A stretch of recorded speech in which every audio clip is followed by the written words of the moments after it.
Hello and welcome to your in-depth weekly horoscope for week commencing the 1st of May for the Sun or the Ascendant.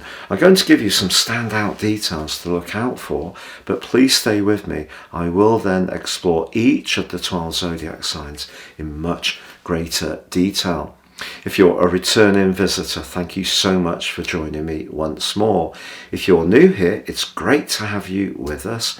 I'd be honoured if you would subscribe. Please click or tap on the bell notification symbol. Also, if you'd like to get your free daily horoscope fired to your device each morning, please see the link beneath this video where you can subscribe. And if you'd like to have a one-to-one with me, please also see below where you can read my testimonials. Now this week begins with a really important astrological event, and that's called the Mercury CAZIMI with the Sun. Mercury, of course, is retrograde at the moment in the sign of Taurus, and that's asking us to think very much about our sense of self-worth, our values, everyday money, and the foundations of our life. Also, the sign of Taurus, where the Sun is located along with Mercury and the North Node and Uranus, is very much about food and also about where we gain pleasures. It's ruled by Venus. So the combination of the Sun and Mercury so closely together as we see it from Earth, despite Mercury's retrograde, gives us a chance to try to be more flexible about some of our attitudes which may be quite stuck and a little bit rigid. So if we can flex, that's a good thing. Now Uranus in Taurus, not its best location, is in a good alliance with Mars in Cancer, also in full. But that combination is asking us to think outside the box. Now, of course, the main event this week is the Scorpio lunar eclipse, an exact mirror image of the Taurus lunar eclipse, which occurred on the 8th of November last year and predicated the financial crisis that we have been going through since then. But Saturn, the planet of restriction, was in the sign of the collective, of the people, the sign of Aquarius when that event occurred. And that led to a lot of restriction for us all, but also a lot of outspoken pushing back around what's seen as perceived unfairness.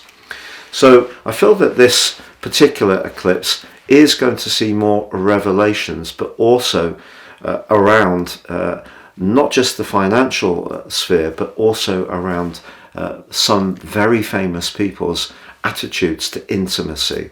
So I'm trying to be very diplomatic there. So because Uranus is in the mix, I think we are going to see lots of more shocking revelations over the next 6 months, but also a continuing push to reset our attitude and relationship to our consumption of resources. So we're being asked, particularly with Saturn in a great link with the North Node, to actually embrace a more spiritual, emotional and psychological sphere rather than purely a material one. Now when it comes to romance this week, with Venus and Neptune in a square exactly on Thursday, but in touch with one another all this week within 3 degrees, things can really seem a little confusing. If there is someone who's being very flattering but rather elusive, do proceed with caution. And that's the great thing about this Taurus energy this week, because it's asking us to gravitate towards the things that are really solid, tangible, and give us a sense of security. You know, whether it's making our own food from scratch, growing our own vegetables, going for a nice walk in the country, having a lovely cup of tea with someone we're very fond of. Those solid, secure things can be a great antidote to the swirling mist of Neptune applying to Venus, which can be very flirty, but also very deceptive. So if you do meet someone that you find to be very alluring, do proceed with a degree of caution. But then on Sunday, Venus relocates, joining with Mars in Cancer.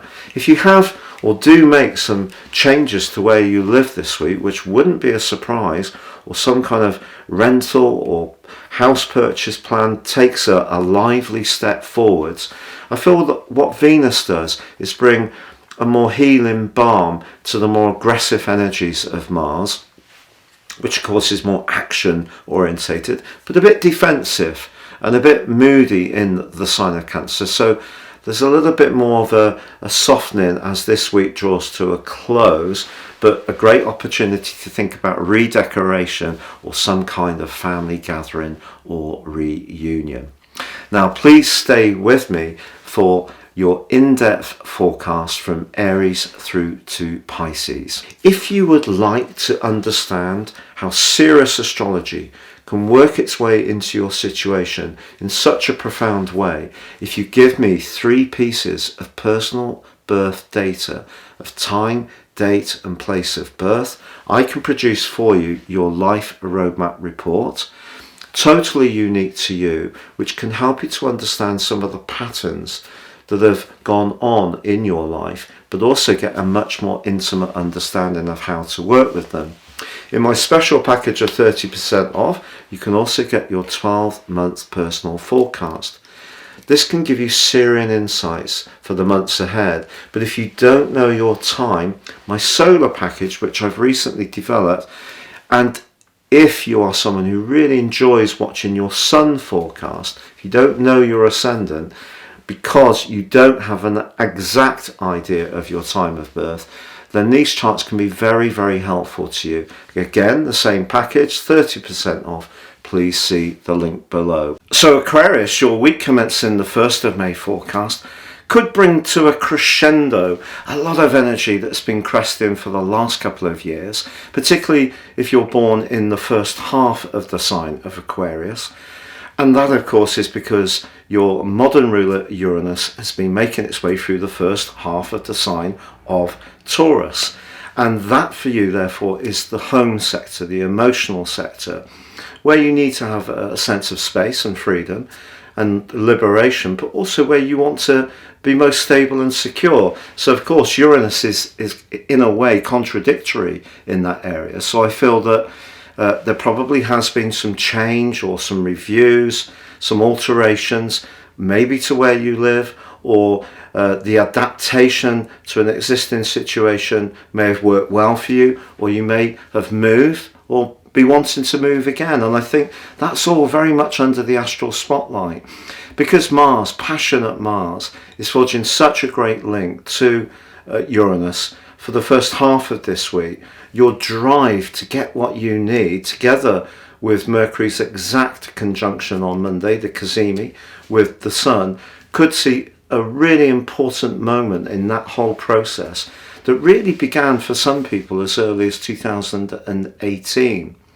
Now, Saturn, your traditional ruler, is in house 2, but forging a very supportive link to the North Node. So the North Node in Taurus, the 4th house, is that instinct that you've been pursuing. Perhaps it's about adding to the family. Perhaps it's about getting a reluctant teen or even older offspring to liberate themselves from you, so you can have a little bit more of your own time. And so the eclipse, when it comes to pass on Friday, is really going to trigger an intense acceleration around all these strands over the next 6 months, which can see things reach a climax, a proper climax, where you get to the point where it feels where it needs to be for you, or you are just going to change it again.